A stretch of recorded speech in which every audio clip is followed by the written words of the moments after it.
வர்ற சட்டமன்ற தேர்தல்ல வேட்பாளர்கள் யாருங்கிறத தலைமை தான் முடிவு செய்யும். வெற்றி பெறுபவர்கள் தான் வேட்பாளர்கள். தகுதியானவர்களுக்கு தேர்தல்ல போட்டியிடுறதுக்கு வாய்ப்பு வழங்கப்படும். நிறுத்தப்படும் வேட்பாளர்கள் வெற்றி பெற உழைக்க வேண்டியது உங்கள் கடமை அப்படின்னு ரீசெண்டா தான் டிஎம்கே மாவட்ட செயலாளர்கள் கூட்டத்துல ஸ்டாலின் அவர்கள் பாத்தீங்கன்னா தேர்தலுக்கான தன்னுடைய ஆக்ஷன் பிளான அறிவிச்சிருந்தாரு. ஏடிஎம்கே பாஜக கூட்டணி தாவேகாவுடைய எழுச்சி இதோட சேர்ந்து அமலாக்கத்துறை நீதிமன்ற நடவடிக்கைகள் சட்ட ஒழுங்கு பிரச்சனை இது எல்லாமே பாத்தீங்கன்னா ஆளுங்கட்சிக்கு பெரிய நெருக்கடியை ஏற்பட்டிருக்கு. அந்த நெருக்கடிகளை எல்லாம் சமாளிச்சு தேர்தல்ல எப்படி ஜெயிக்க போறோம் ஆட்சியை தக்க வைக்க போறோம் அப்படின்னு ஆயத்தமாயிட்டு வர்றாங்க திமுக தலைமை. தேர்தலுக்கான ஸ்டாலின் அவர்களுடைய ஆக்ஷன் பிளான் பத்தி பேசின தலைமை கழக நிர்வாகிகள் சிலர் உளவுத்துறை கொடுக்கிற சர்வேயும் சபரீஷனுடைய பெண் டீம் தரும் சர்வே ரிப்போர்ட்டும் உடனுக்குடனே ஸ்டாலின் அவர்களுடைய தனிப்பட்ட பார்வைக்கு கொண்டு செல்லப்படுது. இத கிராஸ் செக் செய்யறதுக்காக சில தனியார் ஏஜென்சி மூலமா சர்வேயும் எடுக்கப்படுது. அதன்படி கோயம்புத்தூர்ல தொடங்கி கிருஷ்ணகிரி வரையிலான கொங்கு மண்டலத்துல இருக்கிற 64 தொகுதிகள்ல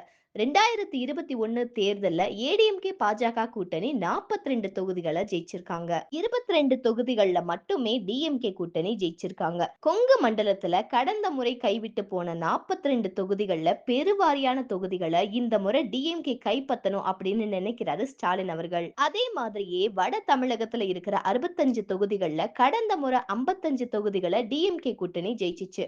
ஆனாலுமே பல தொகுதிகள்ல குறைவான வாக்கு வித்தியாசத்துல தான் இந்த வெற்றி சாத்தியமாச்சு. தென் மாவட்டங்களை பொறுத்தவரை 20 தொகுதிகள்ல கடுமையான போட்டி வரலாம் அப்படின்னு சர்வே சொல்லுது. டிஎம்கேவுக்கு பலவீனமா இருக்கிற தொகுதிகள்ல தனித்த செல்வாக்கு கொண்டவங்களை வேட்பாளர்களை நிறுத்தி கடுமையா வேலை செஞ்சாதான் அந்த தொகுதிகளை ஜெயிக்க முடியும் அப்படின்னு சர்வே கணிச்சிருக்கு. மாநிலம் முழுசுமே முதல்வர் அவர்களுடைய செயல்பாடுகளுக்கு மக்கள் மத்தியில் ஆதரவு இருந்தாலுமே அமைச்சர்கள் எம்எல்ஏக்கள் மாவட்ட செயலாளர்கள் உள்ளாட்சி பிரதிநிதிகளுடைய செயல்பாட்டுல பல இடங்கள்ல அதிருப்தியே ஏற்பட்டிருக்கு. இது தேர்தல்ல எதிரொலிக்கலாம் அப்படின்னு சர்வே டீம் சொல்லி இருக்கிறதா தெரியுது. இதையெல்லாம் மனசுல வச்சுக்கிட்டு தான் கட்சிக்குள்ளேயும் சீர்திருத்த நடவடிக்கைகளை மேற்கொள்ள தயாராகி வர்றாரு ஸ்டாலின் அவர்கள். அவருடைய இந்த நடவடிக்கையில செயல்படாத நிர்வாகிகளும் அதிருப்திக்கு ஆளாகி இருப்பவர்களும் ஓரங்கட்டப்படுவாங்க. மாவட்ட செயலாளர்களுடைய சிபாரிசுப்படி தேர்தல்ல சீட்டு கொடுத்து வந்த முறையையும் இந்த முறை மாத்த போறாரு ஸ்டாலின் அவர்கள்.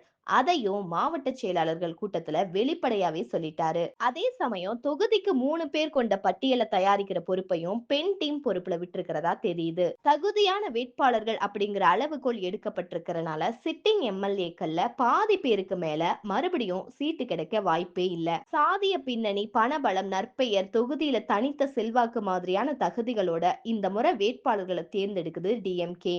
அதனால கட்சி சாராத கட்சியில முக்கிய பதவியில இல்லாதவங்களுக்கும் கூட இந்த முறை வாய்ப்பு கிடைக்கலாம் அப்படின்னு சொல்லிட்டு வராங்க. ஆட்சியை தக்க வைக்கிறதுக்காக முதல்வர் ஸ்டாலின் அவர்களுடைய 2.0 இலக்கை நோக்கிய இந்த அதிரடி ஆக்ஷன் பிளான் கட்சிக்குள்ள எந்த மாதிரியான தாக்கத்தை ஏற்படுத்தும்னு தெரியல. பொறுத்திருந்து தான் பார்க்கணும். இந்த மாதிரியான லேட்டஸ்ட் அரசியல் அப்டேட்ஸ்லாம் உடனுக்குடனே தெரிஞ்சுக்கணும்னா மறக்காம நம்ம சேனல் ட்ரெண்டிங் டார்கெட்க்கு சப்ஸ்கிரைப் பண்ணி ஷேர் பண்ணுங்க. பாய். தேங்க்யூ.